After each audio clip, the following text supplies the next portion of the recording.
বরিশালেও কিন্তু চোখ রাঙাচ্ছে বা হাম। আমরা এই মুহূর্তে আছি বরিশাল শেরেবাংলা মেডিকেল কলেজ হাসপাতালে। আমরা দেখছি যে আইসোলেশন ওয়ার্ড এবং অন্য ওয়ার্ড, দুই ওয়ার্ড মিলে প্রায় 110 জন শিশু কিন্তু চিকিৎসা নিচ্ছে। আমরা যেমনটা অভিযোগ শুনছি যে হাসপাতালের রোগী এবং রোগীর স্বজনরা যেমনটা বলছে যে একই বিছানায় 3-4 জন শিশুকে রেখে চিকিৎসা দেওয়া হচ্ছে, ফলে যে শিশু একটু সুস্থ হচ্ছে আবার নতুন রোগী আসায় সেই শিশু কিন্তু আবার অসুস্থ হয়ে পড়েছে, এমন অভিযোগ আমরা শুনেছি। তবে হাসপাতাল কর্তৃপক্ষের সঙ্গে আমরা কথা বলেছি, তারা যেমনটা বলেছে যে হাসপাতালে যত সংখ্যা বিছানা আছে তার চেয়ে 8 গুণ রোগীর চাপ রয়েছে, সে কারণেই এই অবস্থার সৃষ্টি হয়েছে। তবে গতকালকেও কিন্তু 2 জন শিশু মারা গেছে। সব মিলে যদি বলি যে হাসপাতালে আক্রান্ত শিশুর যেমন চাপ বাড়ছে, একই সঙ্গে মৃত্যু ঝুঁকি বাড়ায় কিন্তু উদ্বিগ্ন উৎকণ্ঠায় রয়েছে অভিভাবকরা।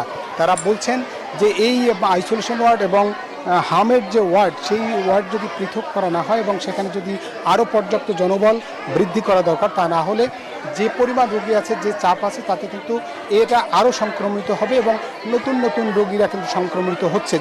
আমরা এমন অভিযোগও শুনেছি যে হাসপাতাল থেকে সুস্থ হয়ে বাড়ি ফিরেছেন, আবার আক্রান্ত হয়েছে। যেমনটা এটা বলা হচ্ছে, চিকিৎসকরা বলছেন যে হাম যেহেতু সর্দি কাশির সঙ্গে যে দ্রুত ছড়িয়ে পড়ে এবং সেই কারণেই কিন্তু সতর্ক থাকার পরামর্শ দিয়েছেন চিকিৎসকরা। এই ছিল বরিশাল শেরেবাংলা মেডিকেল কলেজ হাসপাতাল থেকে আমার কাছে হামের আক্রান্ত রোগী নিয়ে সবশেষ তথ্য। একই তথ্য জানতে যাব কুষ্টিয়া, সেখানে আছে আমাদের সহকর্মী মাহতাবউদ্দিন লালন। কুষ্টিয়ায় কী অবস্থা দেখছেন, হাসপাতালগুলিতে কেমন রোগীর ভিড় দেখছেন, কি বলছে স্বজনরা?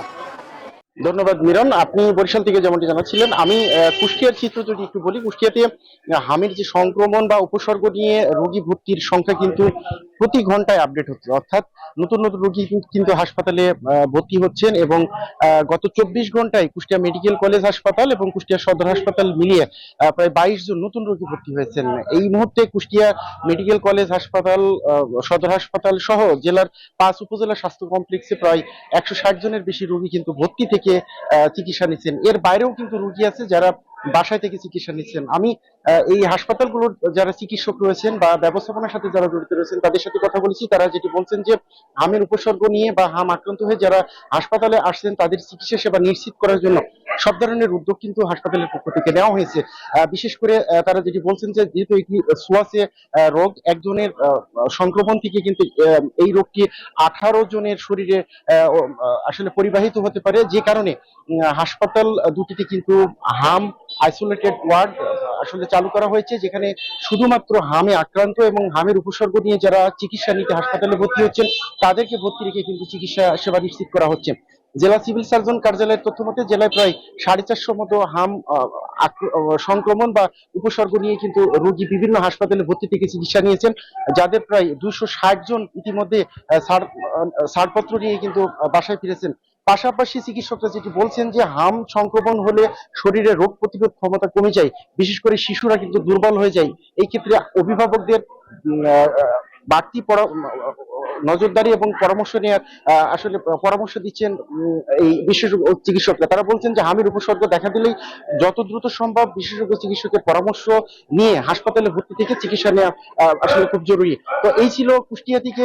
ফিরে যাচ্ছি চট্টগ্রামে, সেখানে অপেক্ষা করছেন আমাদের আরেক সহকর্মী নয়ন বড়জয়, তার কাছ থেকে জানবো চট্টগ্রামের খবর। সামনে আছি মেডিকেলে, দেখতে পাচ্ছি যে হাম রোগে আক্রান্ত যে শিশু তারা তো ভর্তি আছে, একই সাথে যাদের এখানে উপসর্গ নিয়ে চট্টগ্রাম মেডিকেলে ভর্তি হওয়ার জন্য এসেছেন তাদের যে দীর্ঘ লাইন কিন্তু আমরা দেখতে পাচ্ছি। তারা এখানে চিকিৎসক দেখাবে, চিকিৎসকের পরামর্শ নেওয়ার জন্য চট্টগ্রাম মেডিকেলে চলে এসেছেন। এখানে যদি শিশুদের খারাপ অবস্থা হয় তাহলে কিন্তু চট্টগ্রাম মেডিকেলে তাদেরকে ভর্তি করা হবে। তাহলে একটি দীর্ঘ লাইন আমরা দেখতে পাচ্ছি, ডাক্তার চিকিৎসকের পরামর্শ নেওয়ার জন্য কিন্তু সবাই আছে। তাহলে বুঝতে পারছেন শুধু হাম রোগ আক্রান্ত হচ্ছে তাও না, তো বিভিন্ন বয়সের মানুষ বিভিন্ন রোগে, জ্বর, কাশি থেকে শুরু করে অন্যান্য রোগে আক্রান্তের হার কিন্তু অনেকটা বাড়ছে। হাম রোগের আক্রান্তের হারও কিছুটা কয়েকদিন আগে কিছুটা বেড়েছিল, তবে এখন কিছুটা চট্টগ্রাম মেডিকেলে কিছুটা হাম রোগে আক্রান্ত রোগীর কিছুটা কমেছে বলে আমাদেরকে জানিয়েছেন মেডিকেল পরিচালক। তারা বলছেন যে তাদের যে চিকিৎসা কিন্তু তারা পর্যাপ্ত তারা কিন্তু চিকিৎসা যেন দেওয়া যায়, তাদের যে চিকিৎসা যেন সঠিক সময় যেন দেওয়া যায় সেদিকে কিন্তু তাদের নির্দেশনা রয়েছে বলে আমাদেরকে জানিয়েছেন। একই সাথে বেসরকারি হাসপাতালগুলোতে কিন্তু আসলে হাম রোগে আক্রান্ত হয়ে অনেক শিশু ভর্তি রয়েছে বলে আমরা জানতে পেরেছি। এই ছিল আবার এখানকার সর্বশেষ। ফিরে যাচ্ছে স্টুডিওতে সাদিয়ার কাছে। জয়, ধন্যবাদ আপনাকে। 200-র বেশি সার্ভিস ও ফিচারে লেনদেনের সব বিকাশ অ্যাপে সম্ভব।